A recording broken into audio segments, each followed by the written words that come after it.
Viewers, today we have, I need again to emphasize, a seasoned businesswoman who's going to be sharing with us practical lessons and tips, like I said at the beginning, on how she actually managed to make that leap from a professional career to a business that is now spanning security, beauty, and health.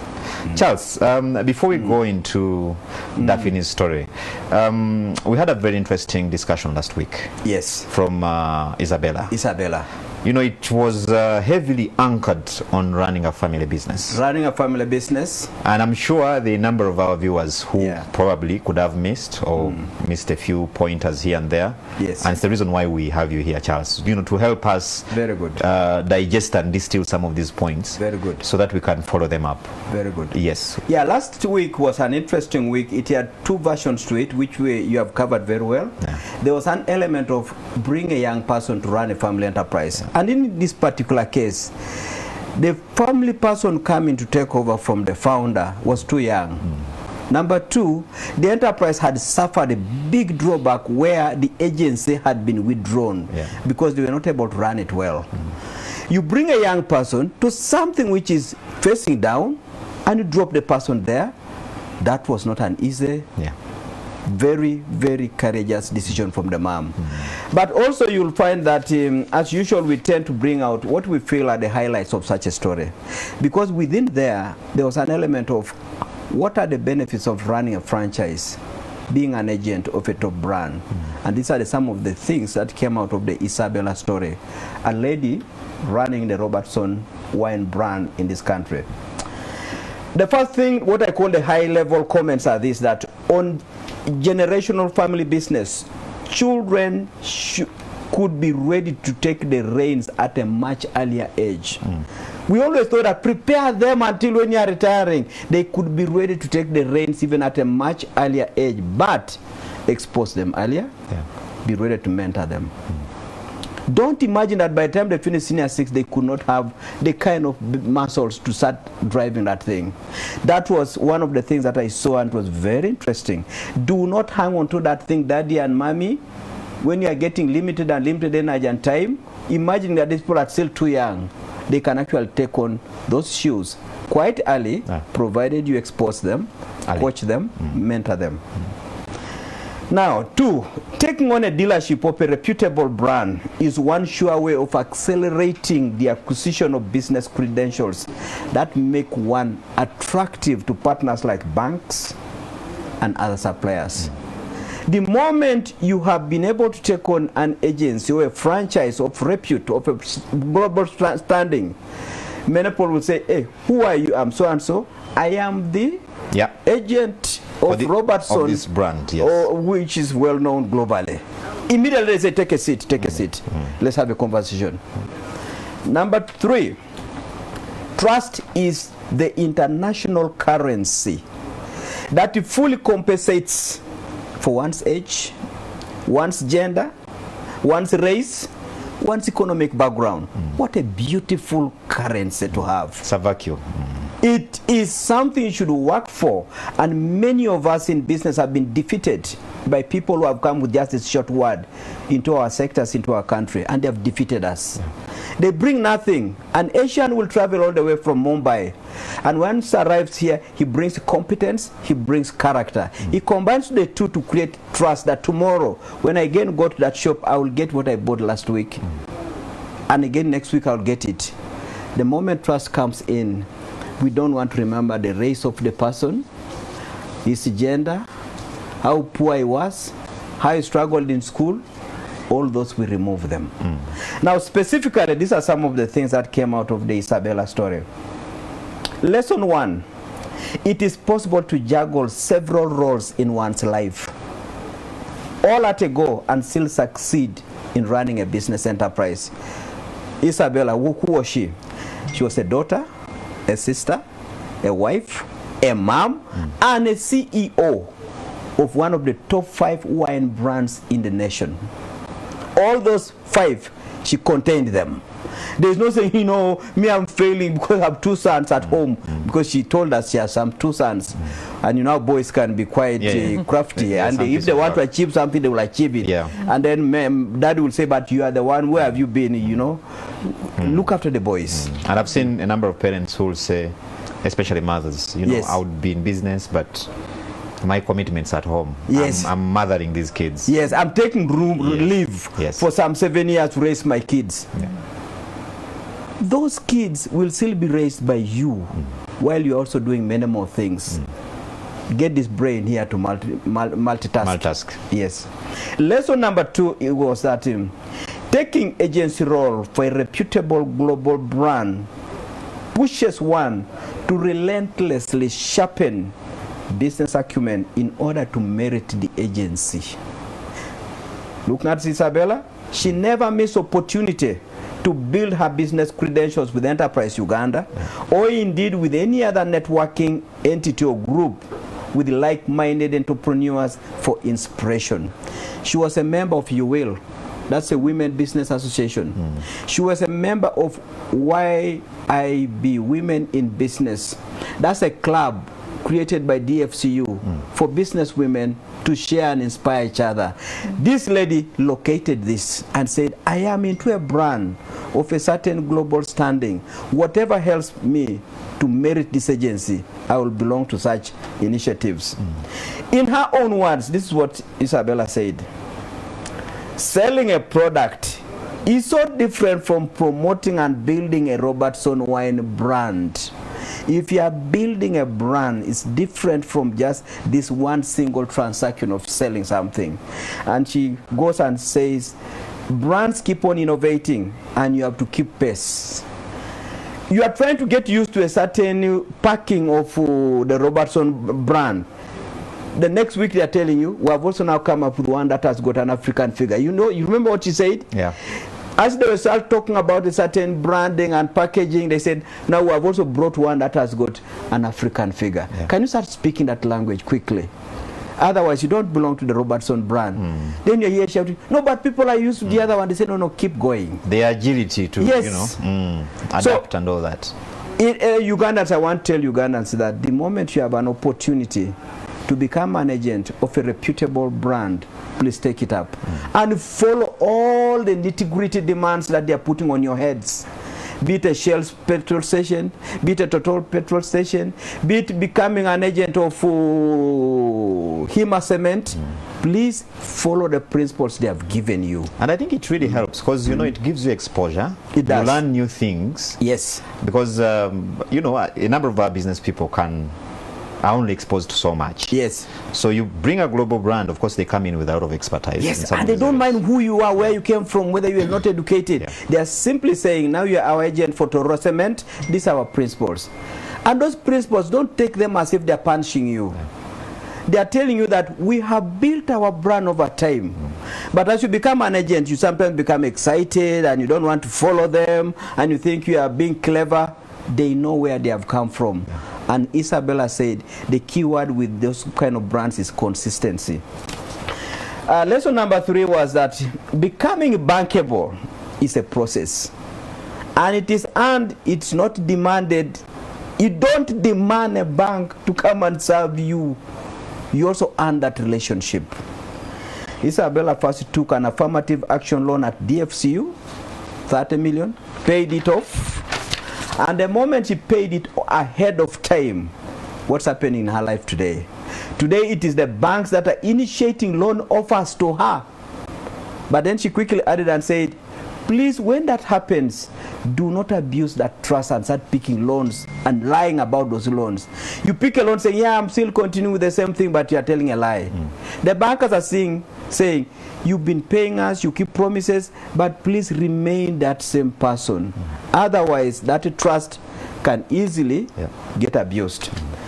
Finally, here were her key principles that she quickly shared. Separate family from the business. A business is not a family wallet. Building a brand takes time and consistency. Build relationships with suppliers, shipping lines, manufacturers. Know your customer. Because she said, while it matters to satisfy the ultimate consumer of the Robertson wine, the marketing channels, wholesalers, supermarkets, hotels are her immediate customers. Make sure you get that immediate customer to know who you are and reach the ultimate customer quickly. She also said the biggest asset is the mind. Feed it with the right thoughts, with the right knowledge. Because we all have the brains. Yeah. What thoughts are you feeding it with? What knowledge are you feeding it with? Yes. But we all have it. She called the biggest asset. But why is it not serving us? It receives thoughts, it receives knowledge. Is it the right one? Finally, avoid the bossy syndrome. And she put it in her own words: be in the field, be on the ground, chip in whenever there's need for you to chip in, including loading the packets.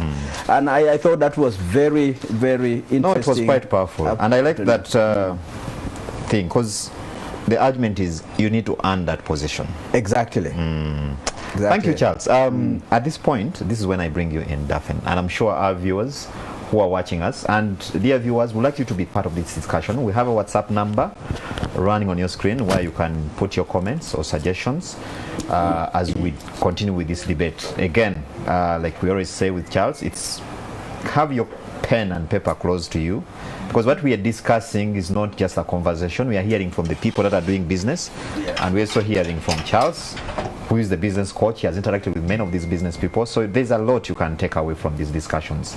Now, again, at the end of this discussion, we're going to open the calls. We'd like to hear from you, so some of you will be able to call in and then be part of this discussion. So, Daphne, I'm sure my viewers are dying to know who Daphne is.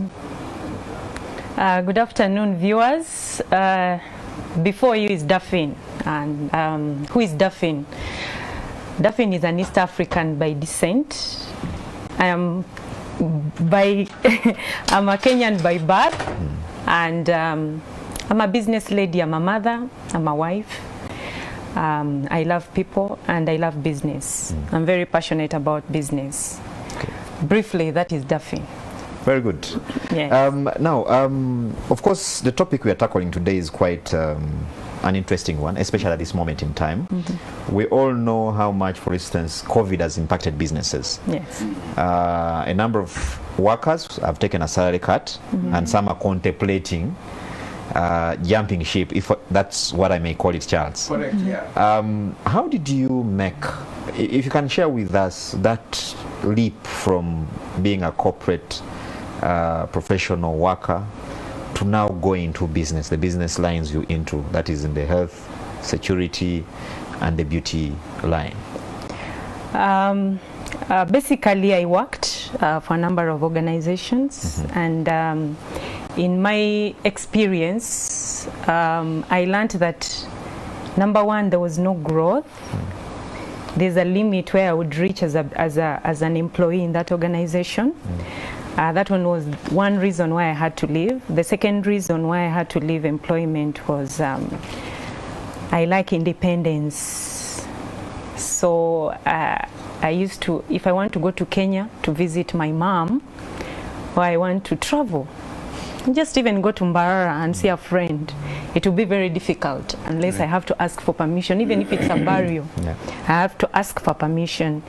Then thirdly, the reason why I had to leave employment is because sometimes my bosses did not take challenge from me, because I like to think, I read a lot. So if I love the business, I'll be able to look at it very well and then study more about it. So then I will bring suggestions to the table, but the bosses will be like, who are you? This is my company. Yes, so this is beyond you. You're not a strategic planner, you're not a business development manager in my company.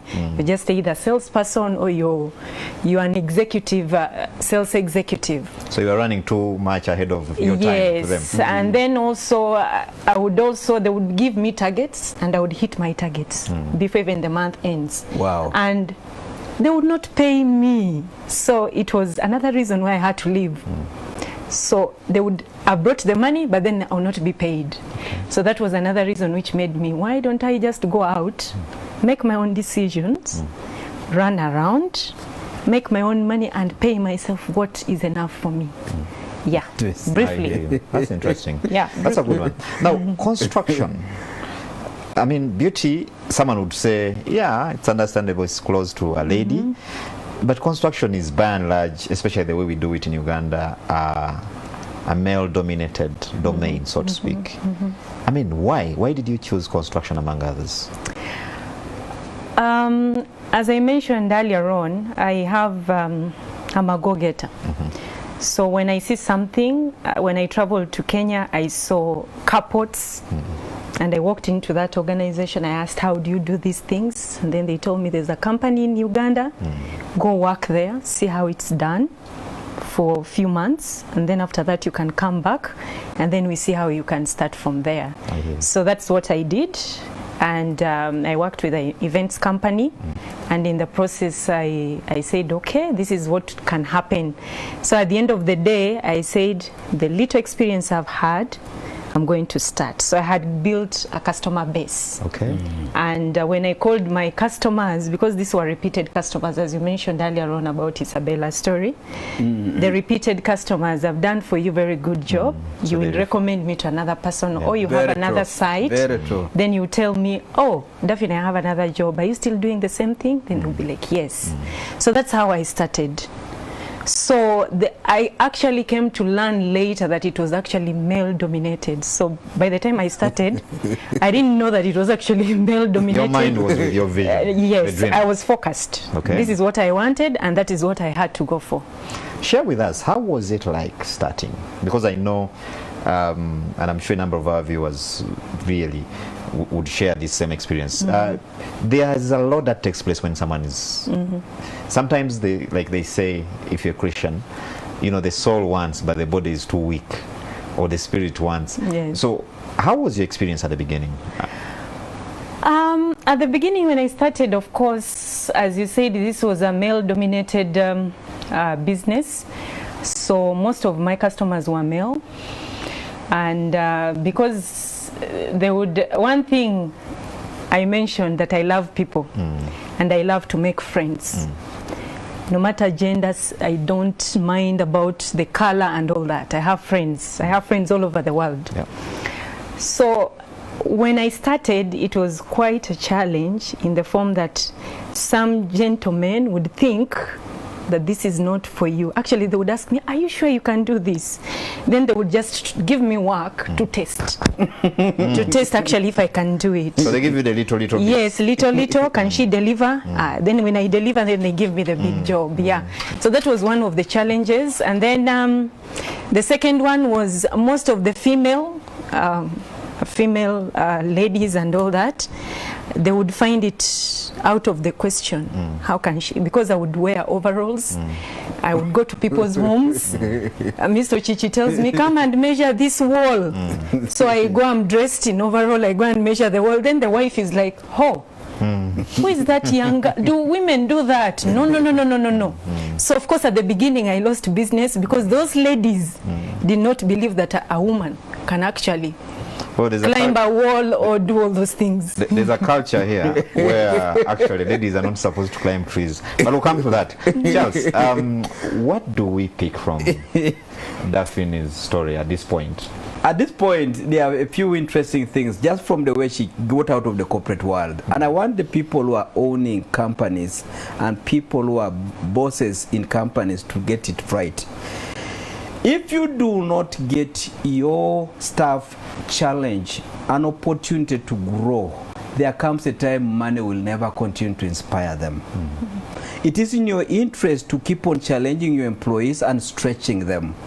The story of this lady, she could have continued to grow and grow within the same company. You open another branch for her, create another big title for her, and should have continued to be a corporate employee. She was looking for challenge and stretching. Two, she also was the kind of a person who felt that self-drive should be part of a person who knows why a company exists. I should not be reminded on what I should do. And when I'm self-driven, the targets you give me are for the sake of records. I'm going to exceed them and keep going. However, like any other human being, if they do not see that because I keep on exceeding my targets, don't uniformize the salary. No, you know, you're in a category of this, all your salaries are this, so it's okay, you have done very well, but the salary remains the same. Yeah. Equity is ingrained in every employee. Yeah. So that was a very key thing that came out of an innocent personal decision. A self-driven person, a person who wants to grow, a person who wants to develop, and unfortunately gets these bosses who say, here are their ranks, here are their fixed ways of doing things. Please do not come and disrupt us. You lose a great employee.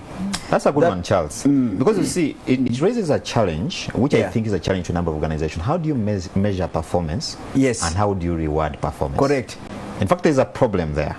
That thing of saying, you know, this rank, you are now rank of accountant rank number 2. No matter how much you achieve and exceed, you are being treated as accountant rank number 2. Yeah.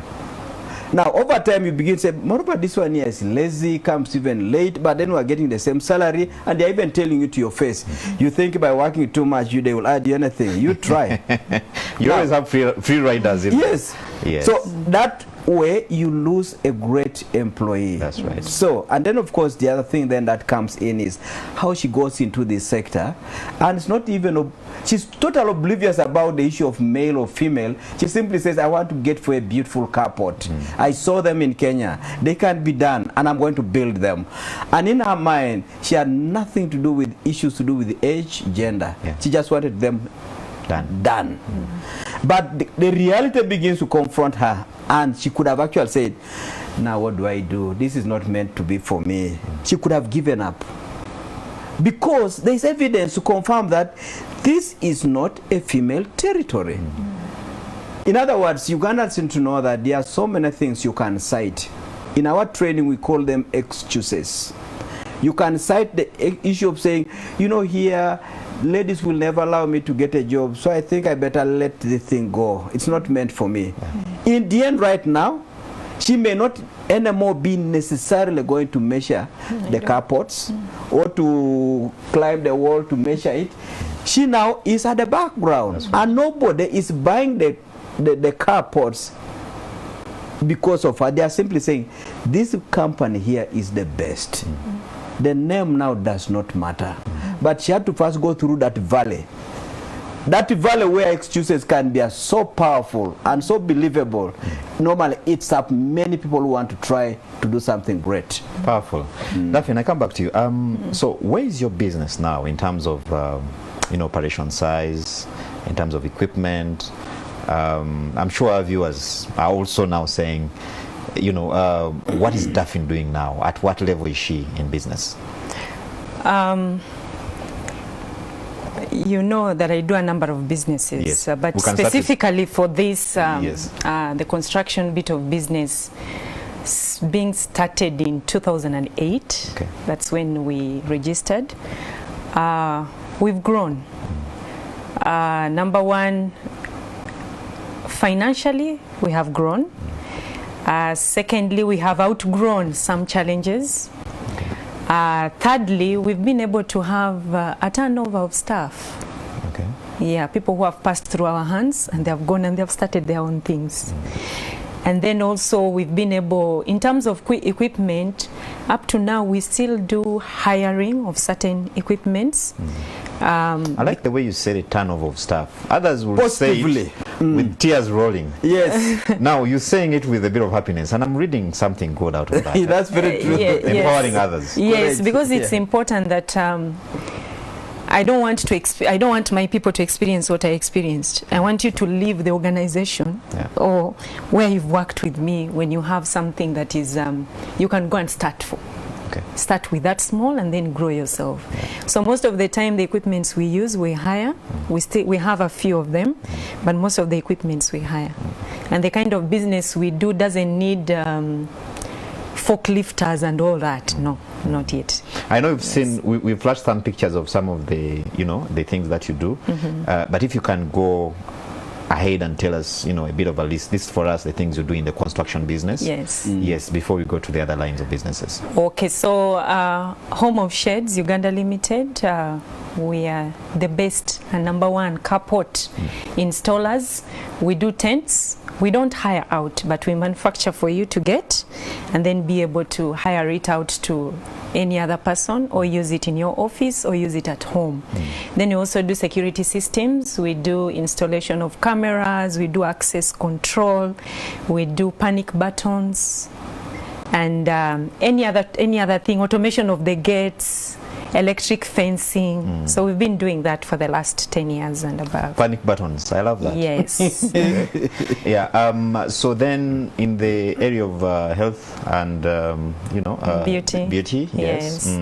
In the line of beauty, I have a bias with Oriflame. It's a Swedish company. Okay. So I sell beauty products and I train people on how to wear a perfume, how to apply a lotion, because most of the time people just do the traditional way and then you realize everything instead of going upwards, in a certain way. Sometimes things start going down. Then you wonder, why am I when I'm 40 everything is going south? Yes. Yeah, it's just because of how you do the application. I hear you. So that's what I do. So we sell beauty products from head, shampoos, then facial products, makeup, body. We show even how to scrub your body. It's To the important. toes, the nail cutters and Up to the toes. That's a good one. I love that. Yes. Now, how do you then get involved with Enterprise Uganda? At what stage do you make that decision, and what are you picking from that engagement? Enterprise Uganda, first of all, I used to hear Enterprise Uganda on radio a lot. And when a friend of mine introduced me to Uganda Women Entrepreneur Association. That is in 2008, beginning of 2008. Yeah. And then we moved, UWIL used to be at Lumumba Avenue, where Enterprise Uganda Is located. And I used to see people moving, going up, and I have one thing that I've learned in life, that every time you hear there's an opportunity, if you hear there's a training, if you're a business person or you want to go into business and you hear the advertising on radio, I would hear a lot. Free entrance, Uma Showground, come. Then I would go. Because I decided I'm not going to be employed, so I have enough time, no excuse. So I would go and attend. Then one time, UWIL has a circle. It's called Women Investment Club, circle. And when we were in a meeting one day, then there's a lady in Enterprise Uganda called Barbara. She said, why don't you come? She's a member of Women Investment Club. She said, why don't you come and just see? So when I went there, I've never looked back. I hear you. Because the training just added more on what the capacity building, the networking that UWIL had given me. So Enterprise Uganda just nailed it for me. I hear you. Yes. What are some of the key things or tenets that you picked from that training that you feel have been quite fundamental in your life? Very, very, very many trainings. There's one specific training I learned, and Mr. Chichi, you're the one who was training, the man with the keys gone. Yes. You remember that that training? Tell us about that. And that training was power. Okay. That was one of the training. It was about holding on to your business so much and then not letting go and not letting your own stuff grow and also be able to learn. And then also there was a lot of more bookkeeping. Something that I learned a lot from Enterprise Uganda, how to separate your personal income with your business income, how to know how to, just basic bookkeeping records. And the discipline that comes and with the discipline that comes with it, and then also be able to pay yourself, because most of the time you keep picking little, but then at the end of the day you don't pay yourself. So that discipline. Of course, there was other trainings on governance. There was a training on governance which was showing us on how to separate the roles and all that, and then systems, how to create a system in your company so that your company can actually, you can outgrow you. I hear you. Yes. I think the system idea is an interesting one, Charles. You know, if you ask any businessman today, he'll tell you I have my system. Yeah. But some systems are not systems. So, yeah. Interesting. When you hear her saying, you know what, Here you are enjoying your business, telling people how to apply the perfumes, the lotions, and what have you. There are these awkward routine things that come to disturb you if you don't fix the money issues. Yes. The thing you love doing every day can easily end getting out of existence. That's right. So seeing Daphne recognizing that passion is good, but also filling all the other gaps that end up creating a stable, great entity. So fundamental. But you could see from her way of doing things, she's the kind of a person who does not say, I've already done that training, I'm not coming again. She is saying, this is something you don't stop. And I can confess right here by telling people that every Thursday when we were doing the training before COVID came in, the lady was in the room attending dutifully. Our place is not as easy to come to because we're using basic facilities in terms of parking. But that notwithstanding, a lady who knows how a good carport should be looking like comes in and struggles to come to Enterprise Uganda and park somewhere for the sake of getting this kind of knowledge. But also I think one thing that comes out of just listening to this lady, I don't know what course she did that took her to the corporate world. But to now start hearing her speak the language of beauty and health so powerfully, it tells you something. Where there is passion and interest, there is no stopping. Entrepreneurship will always break into any barrier. Because you might think, oh my God, this lady must have done a degree in some healthy or beauty kind of direction. That's a good one. And indeed on that note, Daphne, I mean, you're talking about beauty and construction in the same sentence. I mean, that's quite, one is the other end and another the other. How do you manage to, juggle these businesses that are quite different, if I may say? Thank you so much, Charles. Basically, my Home of Shades business is not a day-to-day business. People don't build houses in one day. So what happens is that they plan. So that is Home of Shades. So some months we go without business. But then for me, I believe there's a book I read which said you must have 5 sources of income before 50. 5. 5. So currently I have 3. Yes, so I'm still looking. So I still have, so whoever has opportunity out there, please call me and I fill up the 5. That's a good one. Yes. So there is a lot of time. We have 24 hours. So most of us, we waste a lot of time in things that are not necessary. Either we are sleeping, we want to watch movies the whole day, we want to watch movies the whole week, or every weekend you want to go and watch a movie or And go to disco and visit Daphne and all that. Unfortunately for me, if you visit me, you'll not find me. That is one thing my mother always says. When you go to visit Daphne, she will leave at 6, she will come back at 10. So you wonder, why did you visit her? So you need to look at your time. So I look at my time and I'm like, if Home of Shades is not going to give me, because I can project. Through training I can project because I sit down and evaluate my business. It's the beauty of having books and all that. So I'm like, okay, in the next 3 months there will be no business, so why don't I focus? Or my client, Mr. Chichi, said I will do for him a carport in January. So am I going to sit between now to January waiting for Mr. Chichi's business? No. So that is the time I will be I go to people's homes and I cook for them. I teach them how to cook. So that is the health bit of it. And then for the beauty, I just give them a call, visit them. Others visit my shop. And then be able to advise. If there's a new product in the market, be able to take it to them, sample to them and all that. There's a lot of time.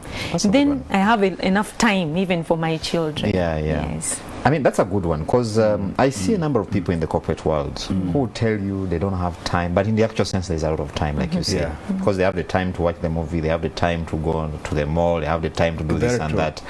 What advice would you give people in that category? I would only advise them to look at, first do their analysis of their wealth. Their wealth. how many sources of income do they have. If you're only having one source of income, it's important that actually you look at yourself and you say, at least let me, in the next 1 year, let me look at a second source of income. Right now, there are so many opportunities. Everybody's crying COVID, but there are so many opportunities. I have a friend of mine, she's in Barara. I'm quite sure, Lillian, you're watching.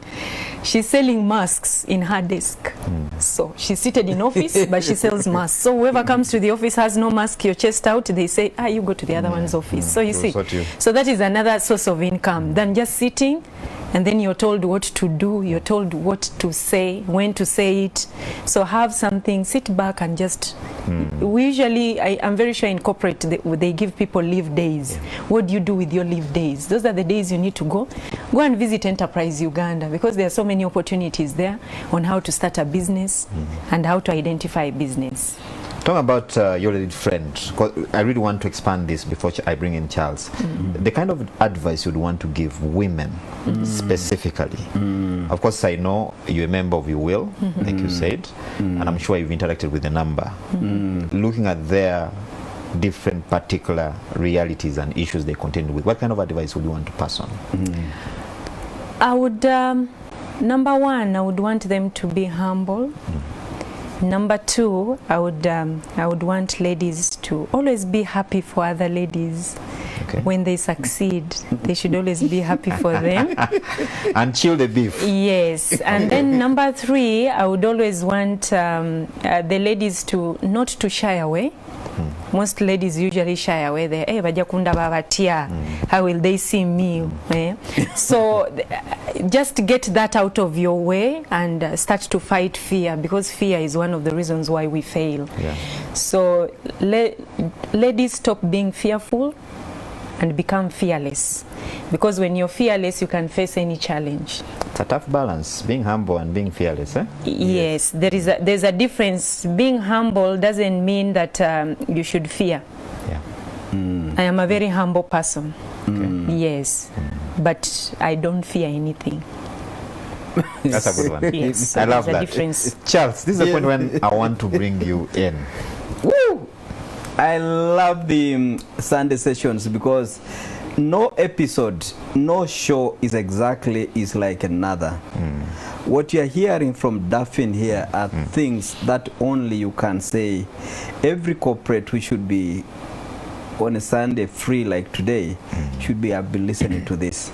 She touches the first thing about broadening your usefulness. Show me the way you use your time, and I will show you to what extent you are building a super career. And a super career is not associated with protecting a job.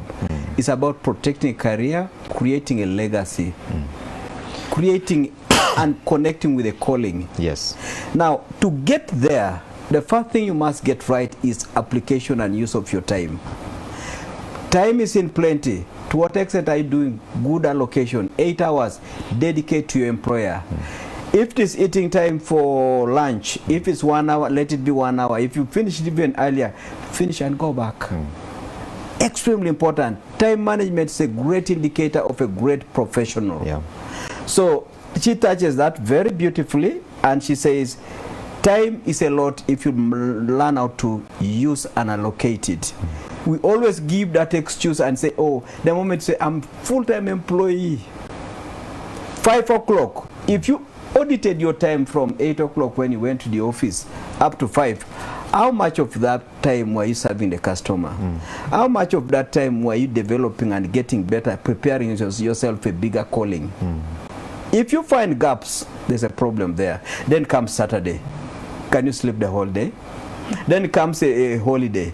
Will you just be seated and eating because it's holiday?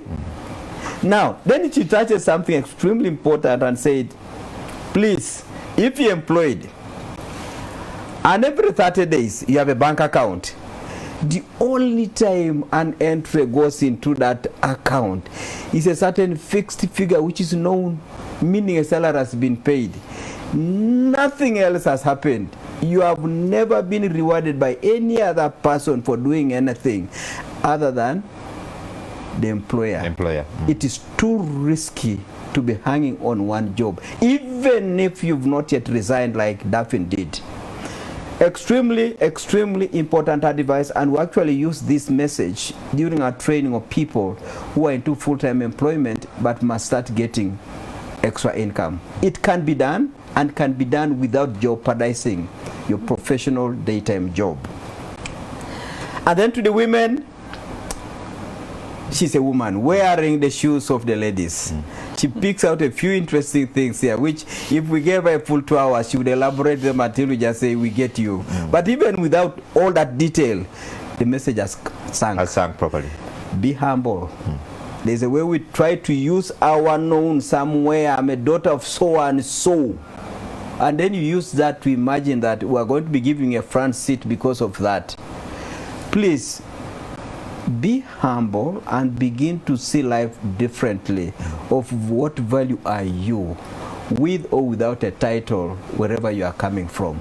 Are you of benefit to the society? She goes and says, learn to be grateful.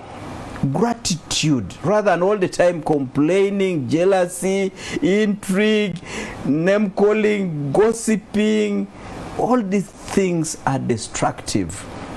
Greatest successful souls have always been individuals loaded with a lot of gratitude, happy for someone to succeed, and saying, I love the way you've done this. The moment you talk like that, one thing that happens is you open room for yourself to also to learn. The moment you are feeling so bad about somebody's achievement, the brain simply says, don't even try to learn. You don't even try and do what she did. Otherwise, people are saying you are copying her. You've lost. And we've lost ability to benefit from each other, especially when it comes to the gender, sex of ladies to ladies. The sparks can be extremely so openly seen. There's a way we men sometimes try to camouflage them, but the women, even the walking of can be quite an issue. I hear you. So this is extremely important. And then of course that aspect of saying, don't ever imagine because you are female you are any less. You are complete, you are powerful and fearfully made to go and take over this world. And that's why we see now presidents who are women, prime ministers who are women, and doing a much better job. I sometimes say, and I say this at the risk of being roasted somewhere, but I think women are actually the stronger sex. But that will be a discussion for another day. But it's true. And if you see now, Finland, they say it's one of the best run country right now. New Zealand has got a female leader. Germany has had a female person. And things are beginning to really take a particular direction. And Germany is today Europe's biggest economy. Exactly. Anyway, so, Daphne, coming back to you on the issue of COVID-19, because I mean, today you cannot complete a discussion, Charles, without talking about COVID-19 and its impact on business, and of course how you're holding, how you've been able to transpire over that challenge. COVID-19 ambushed all of us, and personally there were both positives, more positives than negatives. As a business person, I was able to sit down and reevaluate my business. But one thing I was thankful for is just before COVID, I received a call from a staff from Enterprise Uganda who asked me, Daphne, do you advertise online? And I said, yeah, I have a Facebook page which is not so active. Then I also have another link online, which when you type in carports, it actually brings Home of Shades. So I said, okay. So during COVID, because that time there was no business, everybody was holding. There's no need of having a carport when you don't have food. No. So everybody was keeping their money to make sure that they can they can feed the family. Or drive somewhere. Actually, the cars were there. Yes, the cars were there. But something interesting that happened is that is the time everybody went online. And that is the time I became more visible. Yes. Okay. So because everybody was going online, some of these customers whom I would say, can I come and do for your carport? They're like, no, my carport parks at NSSF. So it is under the shade. So during lockdown, it was not under the shade anymore. And we know the effects of sun on the car. So what happened is that most of them gave me a call, and Right now I have a number of business I'm actually running out of those calls. Just sorry to cut you short, someone was actually saying that during COVID, the lockdown, when everyone is stuck home, that's when people realized that they needed fairly comfortable homes than Yes. they've been. Because Yes. every morning everyone is running out, but this Yes. time you were locked down in Correct. Correct. And it really showed that your home is the most important place, there. Absolutely. not actually your office. Absolutely. Yes, so of course COVID affected us in the beauty world. It affected me very much, because somebody would buy a shower gel just to smell nice once in a week could say, let me just use Rexona, or let me use Yes. Geisha, it lasts Yes. longer, you know that Yes. advert. Yes. So most of those shower gels up to today, they are still on the shelf. Even as I was driving here, I had a client who was speaking a body cream, and she was telling me, Daphne, if it were not for your quality products, I wouldn't be doing that. you see, I went and bought him. She showed me a bottle and told me, you see, I bought this Imperial Lather body lotion, Yes. but you see what it has done to my skin. So if it were not for your quality products, I hear. trust me, with this COVID, I would continue using this. Thank you, Daphne. Dear viewers, we're going to take a very short commercial break. We're coming back on a topic of, I wanted us to talk money and credit. But after this commercial break, of course, in the context of a woman-run business, and how you found that experience, access to credit. After this commercial break, when we come back, viewers, again, we'll be talking about that, but also we'll go through some of your comments, and we'll be opening calls at the end.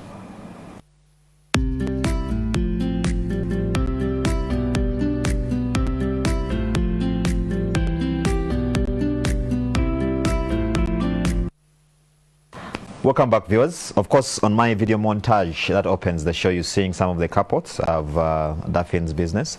But Daphne, before we went to the break, you know, I really wanted us to tackle the issue of access to finance. I mean, you're running, you fall within the small and medium enterprise docket. Yes. How has it been? What has been your experience trying to access credit? And I'm sure the number of business people and ladies that might pick a thing or two from that experience. Access to finance. The only thing I can say is that if you're a good saver, if you save well and you're disciplined in whatever financial institution you belong, anytime you need finance, you can be able to get it. But personally, the only place I've been able to access finance is the SACCO, which gives us the 2% interest. And I get it every year and I pay it. Okay. Is it the You Will SACCO or another one? Yes, the You Will SACCO. And then also friends. Because when you build trust with friends and you say you need some quick 10 million here to finish up work, they can give it to you without interest. So I think the relationship you build between yourself and your customers, yourself and your friends and family, and also your way of saving, not just bringing 20 million on the account and then you disappear for 2 years and then you come back, you want to access loan. That consistency of saving, learning how to save, that is also another thing that any person who wants to start business should actually look at. Yeah. Good. How do you handle competition? Because I'm sure you're not operating in a vacuum. There are other players in that space. Competition is one of the best thing for me. When I usually say I don't have a competition. Yes, even me as a woman, I don't have a competition. There's no woman who is better than me. Interesting. So Because even in business, there's only one Daphne. yes, because there's always one Daphne. There's always you and you alone. So when I'm running my business, there are certain values that I have in my business that I'm very sure whoever is doing any business similar to mine does not have. So for me, I look at competition as something that is positive. I don't look at it as negative. Okay. Actually, I've gone ahead and even talked to my competitors. I've gone ahead and transacted with my competitors, and I realize actually they are not as good as I am. You're better. So I'm better. I love that. So that's how I look at competition. Yes. Very good one. Human resource, before I bring in Charles, how are you handling the human resource aspect? Because I know that is another, you know, wild horse, so to speak, for a number of business people. Human resource is, of course, one of the biggest challenges that every employer or business owner has today. Yeah. I mentioned earlier on that I've had a lot of turnover of staff, but for me it gives me great joy when I meet them, something that I impacted in them in all these fields, beauty, health, and of course Home of Shades. Yes. So for me, even as I speak right now, I don't have my girl who sits at the shop. She left just after COVID and went to the village and has never come back. So she started a business down in the village. So that is something that I will not, because she would see me doing so many things and wonder how come, how is it possible? So for me, that is something that I cannot even worry, because I have a skill of identifying good people, and once I get a good person, I'll stay with that person. When they leave, they are better than the way they came. Thank you, Daphne. Yeah. Viewers, you can be part of this discussion. We're going to be opening calls, phone lines in the last 15 minutes of this interface.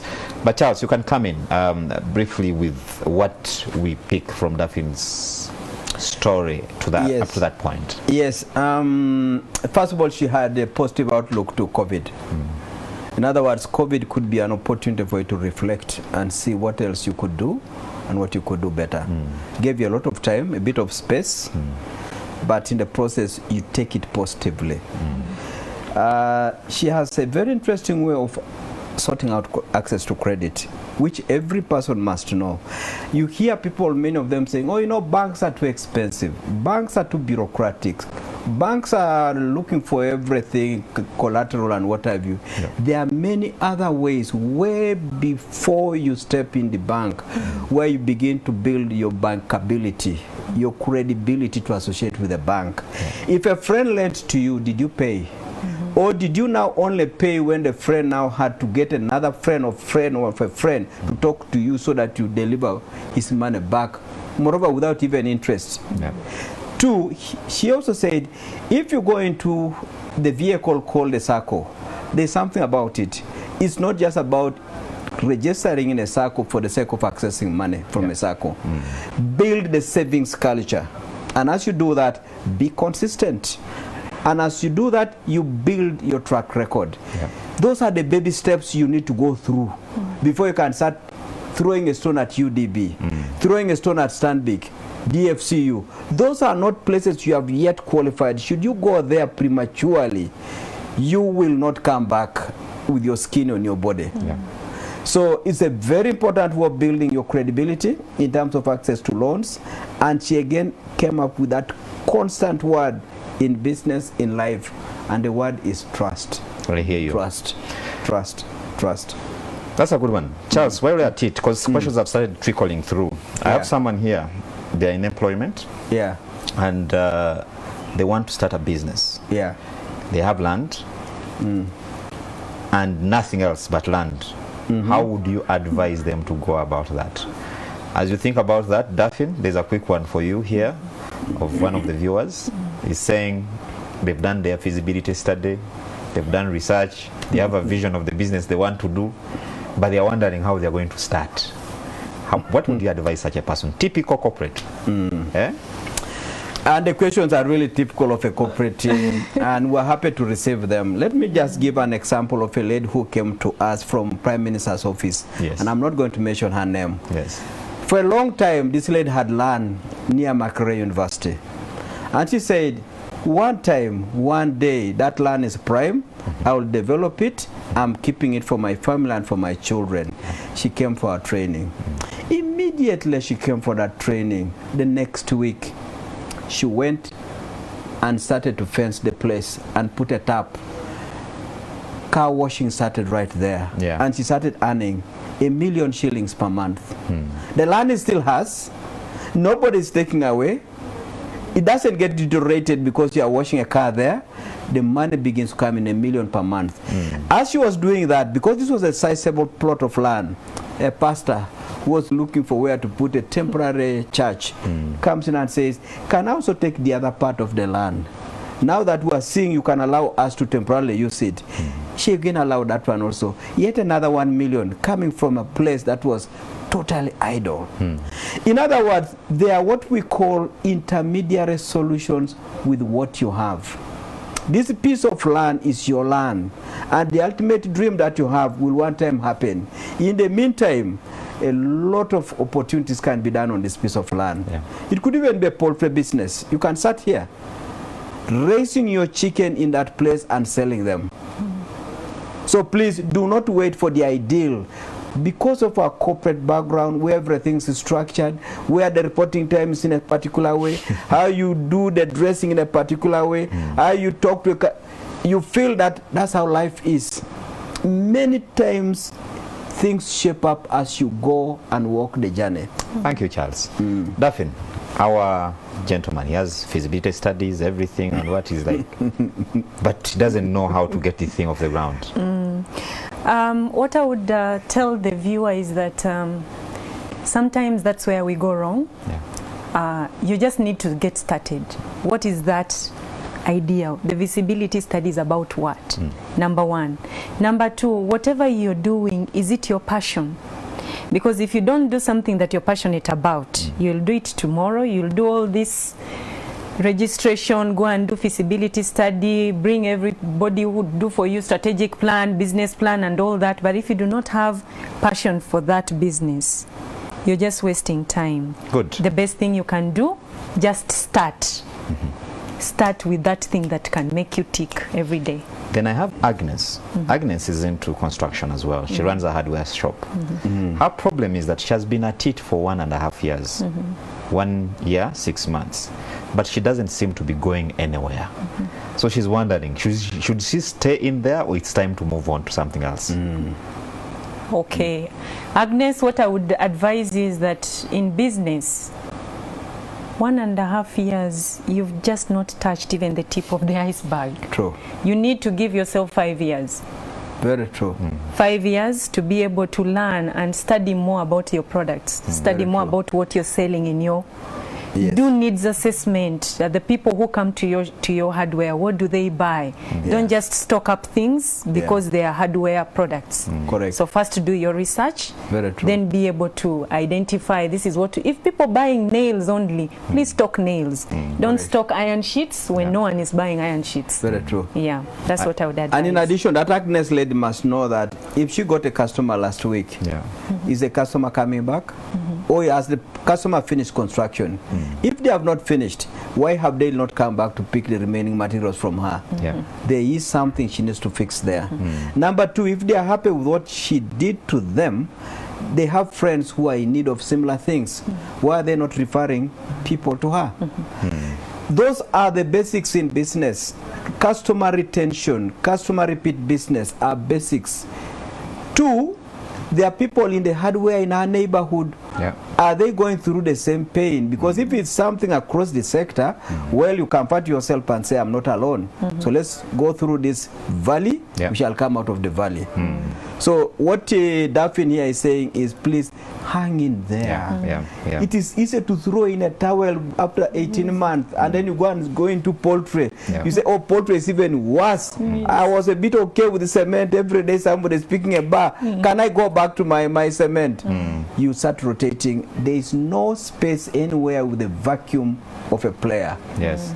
Somebody has occupied it and is thinking about it every day and protecting it like the lion protects its territory every day and keeps marking it with its urine. I think that's a good one. So Daphne, how are you handling? I'm sure you have family, but anyway, before I bring you in, I have some callers on the line. Dear callers, please, when you go through, just give us your brief question, name, and comment if you have any. Hello. Hello, caller. Your name and question, please. Hello, I'm Judith Achayo calling from Luzira.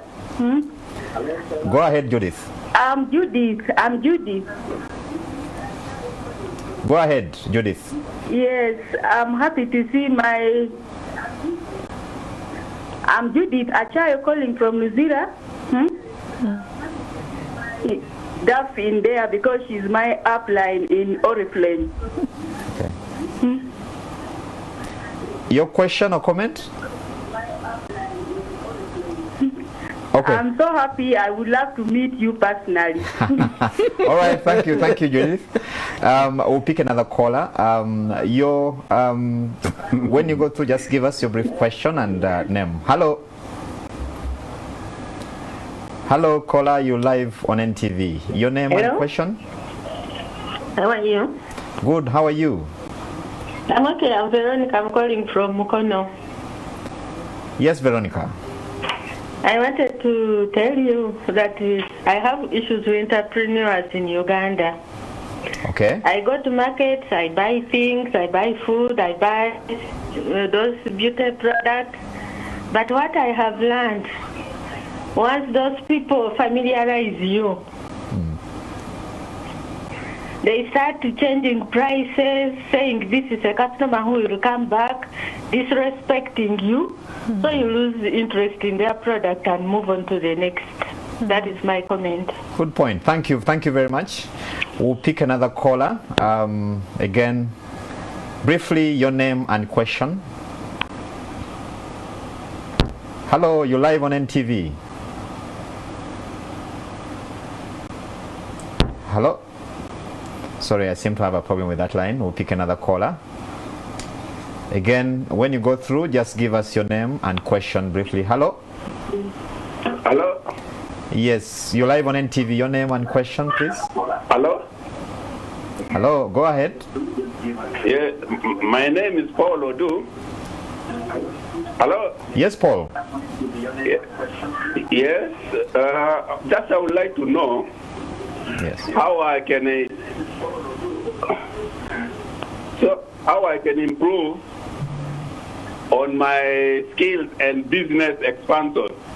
I'm an expert in refrigeration training, and I've trained people over time, but I would want to do it at a larger scale.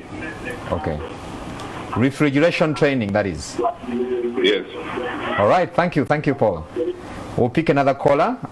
Again, you be brief, your name and question. You're live on NTV. Hello? Hello, caller. Sorry, I seem to have a problem with that line. Hello, my name is Oh, yes, please. Give us. This question goes specifically to the lady. How do you handle workers? Thank you very much. We again pick another caller.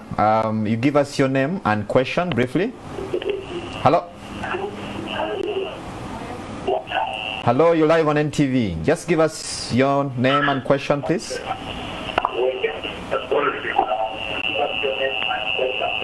Oh, he's listening to himself. We'll pick another caller. Hello? Hello, caller. You're live on NTV. Hello. Yes. Kindly give us your name and question. I'm Stella, calling from Iganga. Yes, Stella. Go ahead.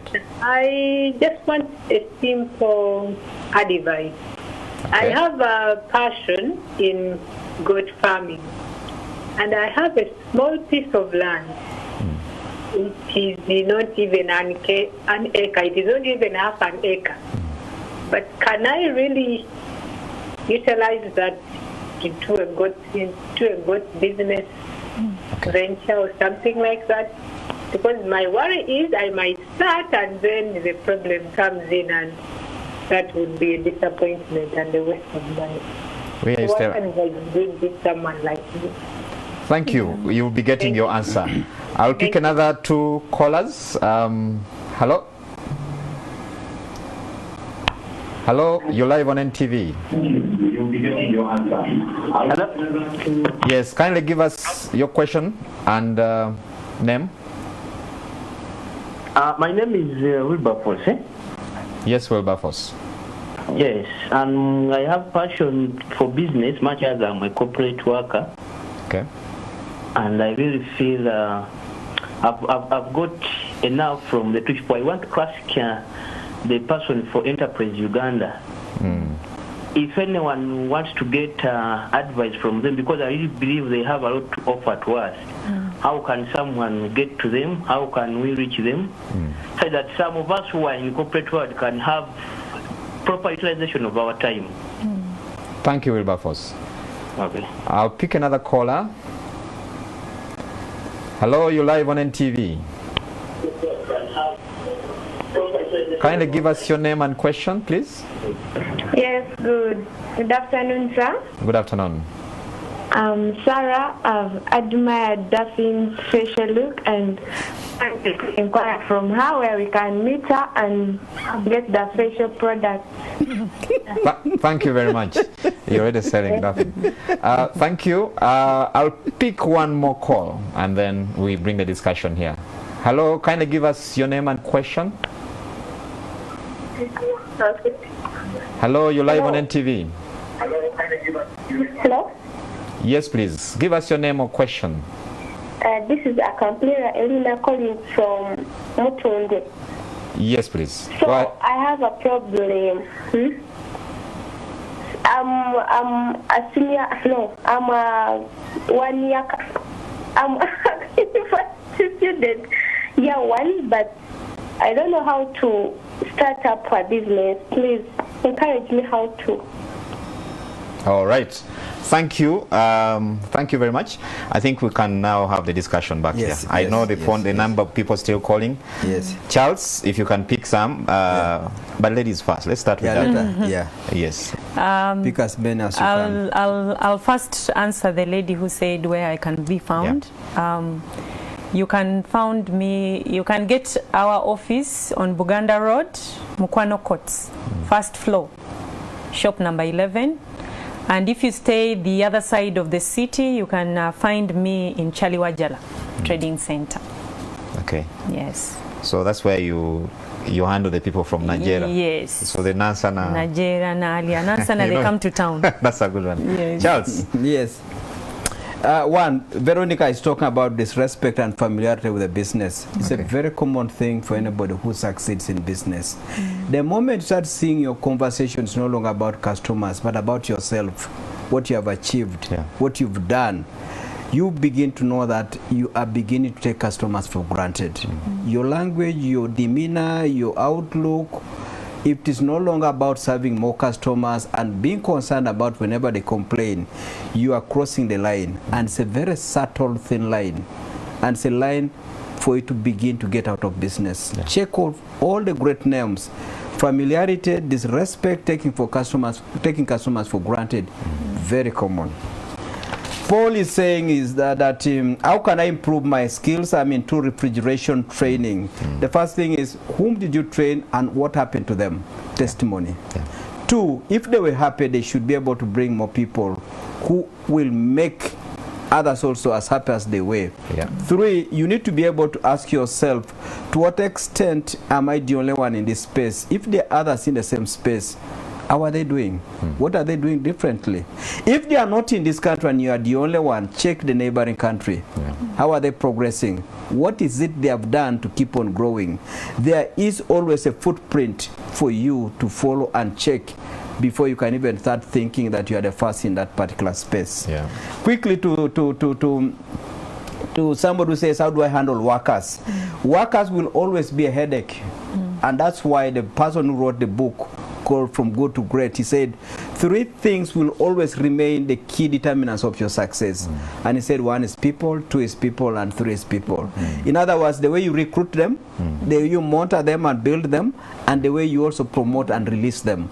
Even releasing, the one you release, what do they talk about you?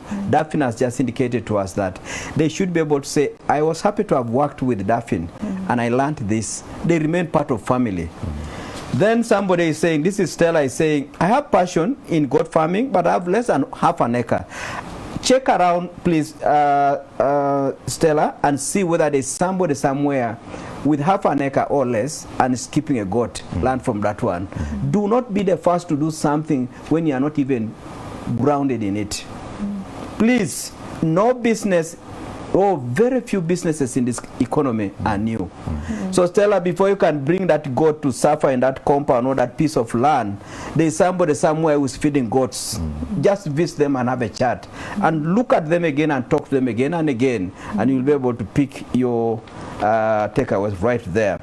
Wilberforce is saying, I'm a corporate worker. I want to use my time better. Enterprise Uganda, guide me. 2 telephone numbers. The first one is the telephone line, which is 0312. That's the code part of it. 382 100. Good. Then Ochichi's number is 0772 699 808. We are on Lumumba Avenue, plot number 38, Enterprise Uganda. I think you need to repeat that, Charles. I receive a lot of calls asking me for your number again. Yeah, 0772 699 808. Very good. The office line is 0312 382 100. Plot 38, Lumumba Avenue. Sarah is saying, oh no, Sarah is talking about the facial products and she wants to immediately meet the seller because she looks what she's selling. Yes. So she's completely taken for those products. Akampurura, she says, I'm a year 1 student. What can I start? You can start anything within your means. It can be to start washing clothes. It can be to start selling some juice. Anything for which you can package a solution today, take it to the customer and they buy it. It could have started with 5,000. That's the beginning. What matters is if you got the item of 5,000, got 6,000, a profit is 1,000. Where did you put the capital of 5,000? How about the profit? Did you put part of it to raise the capital from 5,000 to 5,500? You eat 500. If you start that takeoff, where you started doesn't matter. You'll end up owning big hotels, owning aeroplanes, owning railway lines, and I'm talking of Richard Branson. That's exactly how he started. Virtually nothing. I hear you. But he's now an owner of a railway business as well as aeroplanes. Very good. Yeah. Dafin, I know we've really run out of time. There are still many questions coming, but I'm sure we can take some of these offline. Your parting shots. But as you're doing it, I have Chris in SETA is really burning. He wants to know, actually about 3 people, how you went about promoting your business as you were beginning. Thank you so much. Promoting business, number 1, I had to know my business. I had to learn and understand what I'm selling. You must be able to understand in and out of your business. Even if they woke you up at 2 a.m., you can be able to describe your business. So that is one thing that made me take off. Secondly, show up in every opportunity, in any training, especially if you're a business person or you're interested in business. If you hear there is a training in baking and that is your area of interest, please go and attend. Learn something from there. Go online, learn, exercise, practice it. It is easier. Then number 3, love people. As Mr. Chichi said, the first thing is people. Your business is people. You're serving people. You are a person. The people who are using your products are people. The people you're advertising to are people. So the first thing is love people and then understand people. That way it will be easy for you to actually sell your products. I think before she signs off, she can also tell now the viewers really what's her background, her education background. Yeah, education background. Because this question really takes us right in there. My education background, of course, I went to all those levels, primary, secondary, and all that, and I ended up at Makerere University. I did political science, and I majored in international relations. Very good. Yes. And I'm sure someone is watching, listening. Yes. And is getting out of the cocoon and box. Yes. Charles. One, just where she has closed off from. Yes. A person of political science, international relations, is speaking with authority on the world of beauty and health. A person of political science background is talking about carports and why carports can make your car look shiny and beautiful throughout. Anything can be learned the moment you put your mind into it and you love it. And you take interest to know it, as he said, in and out of the business. You must know it thoroughly. Maybe I can also do my parting shots now. I want to say that Ugandans, this is one Sunday show you can't afford to miss. And it's not because I'm the one saying it. It's because of the people we bring, like this lady here. Normal Ugandans, normal Africans, normal ordinary individuals coming to speak a story that points to us some of the things we must get right to do well in business. And this show is going to be a show with so many interesting stakeholders or sponsors. We have got the Insurance Association, they're always here, and they're going to come next week. We also have the Minister of Finance, they're also going to be one time right here in person. We're also going to get another entity that I can't mention right now coming to be part of this show. It is your platform for building business using practical lessons and tips by Ugandans and hearing from experts in the field who are also local Ugandans. Thank you very much. So we took it away from just motivational speaking to actually sharing with you real practical business skills handed down to you from the people in business and the people that coach the business people. I've been your host, Charles Boji. Thank you for your company and have a good evening. Let's meet again next Sunday.